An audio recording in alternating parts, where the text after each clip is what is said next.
you're a fascinating person to me, Orange. Do you mind telling us a little bit about like your life, like what your upbringing and everything? Where were you born? In Westbrook, Maine, is where I was born.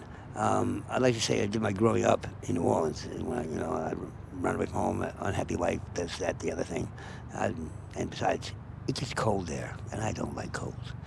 And as a kid, snow, wonderful. Snowboard, snowball fights, sledding, tobogganing, all that. As an adult, it truly sucks.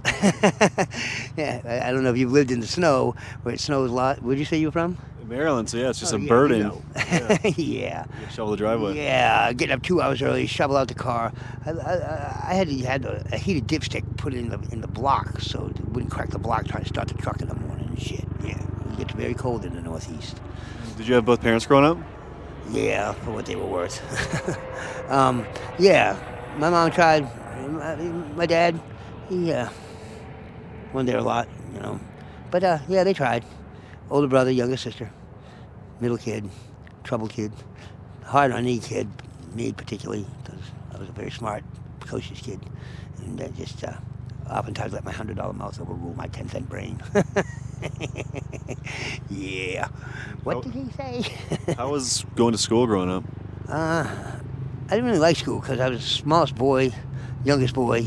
I got picked on and bullied and all that shit. I hated all that. It is a lot of times what happens to you forms your personality, because to this day I hate bullies or abusers or any of that kind of shit like that. Just no place for it. Be nice or leave. In my house, and that's a big sign when you walk in the foyer in the house. I had a sign that said, "Be nice or leave." Yep, that's the only thing. So, where'd you graduate high school from?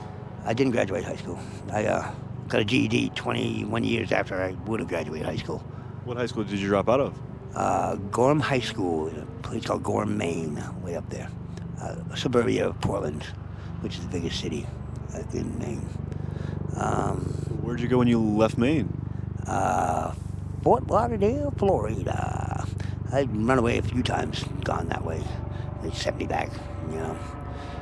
You're too young to be out here on loose and on your own. No, I'm not. And What made you want to run away? just unhappy home life, just confined by small town shit. There's more to it than, got to be more to it than small town living. It's just not me shoveling snow. No, no, no, no, no. And just wanted to be far away from them people as I could, I guess. Like I said, I didn't really, to this day, I really don't.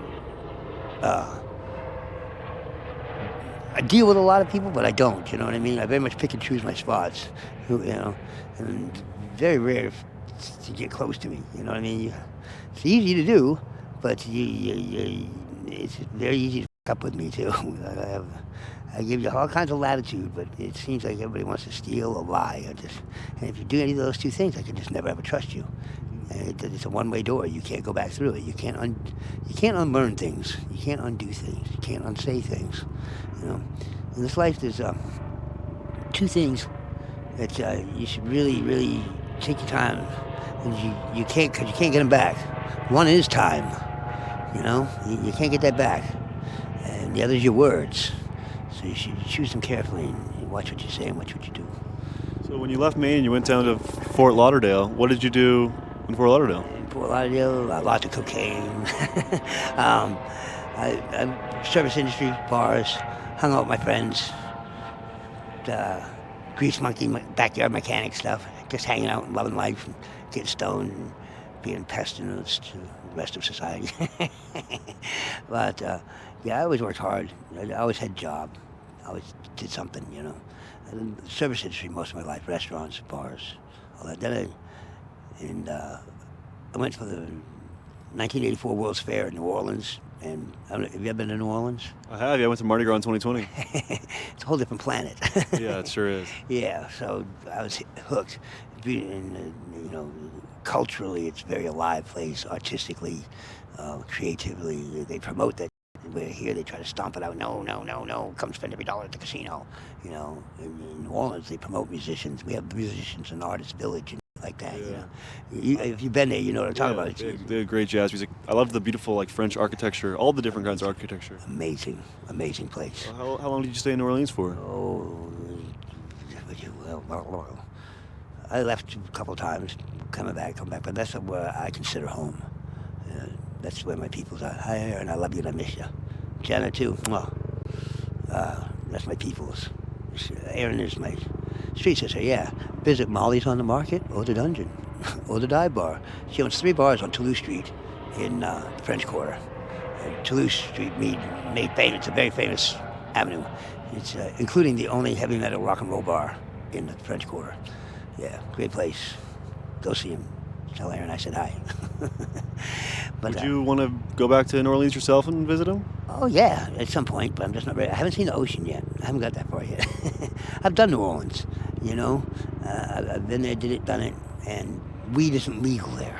They still keep trying to put me in jail like that. Yeah, that's crazy. Yeah, I'll never live in a place where weed ain't legal again. Since it became legal, not this past year, but 2 years ago, I guess now, I bought weed exactly once, and that was to help somebody out. People gift it to me all the time because they get on a plane or whatever. Do you smoke marijuana? Why, yes, I do. Here, have this. Yeah. So after New Orleans, was Vegas the next place you stayed? What's that? Was after New Orleans the Vegas the next place you came? Well, I left a couple of times. Like I went to Pensacola for Florida for a while. I like that. That was really nice. I like Pensacola until I came home one day. All in one day, I had a Mazda Miata. Got T-boned by a '72 Ford LTD. You can guess which one won that battle. Wasn't the Miata. Couldn't get my girlfriend on the phone. Come home and find her with another guy in my house with a pile of cocaine on the table. You know I don't do that no more. Time to go. So then I went back to New Orleans. And then I went to San Antonio, Texas for a while, lived there, went back to New Orleans. And I started on this road trip in 2015. And I've been back since. I've been here for most of it. I was driving truck with a guy named Elvis. Had a great ride. Started in the 14,000 footers in the Rocky Mountains and ended up in the Phoenix Desert. Pretty good ride. All through Vail and all down through the mountains. Beautiful, man. Amazing. A lot of beautiful country in America. Wouldn't want to be anywhere else. Yeah. What do you think's next on your agenda? World peace. It's all world hunger. Yeah. I don't know. Just kind of take it one day at a time. I've been trying to get established here so then I can travel and do other things, but I always have a base here but I don't know. It's just getting harder and harder here. It used to be, when I first moved here, it was a lot easier. You made a lot more money. I made more money 10 years ago than I do now, you know. But it just gets tiresome being blamed for other people's problems or shortcomings or whatever, you know. And that's what the rest of society is trying to do. And they're trying to use the homeless situation as a catch-all and a scapegoat, you know. And the last time, one segment of the population thought it was okay to dismiss or down another part of the segment of the population, and it didn't end very well, you know. So I don't know. Sometimes I feel like if they could get away with it, they would bury me out in the desert because I'm loud, I'm outspoken, and I really don't care whether you like me or whether you don't like me or whether you do. It doesn't really matter to me. I'm going to do me anyway, you know. And that's the beauty of America. Like I said, a lot of young men in early graves fought and died for the right for me to stand up on these bridges and be the total fool I want to be. And I like it. So, and I met some amazing people here too, you know. What's next? I don't know. This is the closest thing I'll probably have to a job for the rest of my life. I'm pretty sure of that. You know, I did manual labor, no more. I play music, and like I said, I try to leave people in a little better shape than I find them.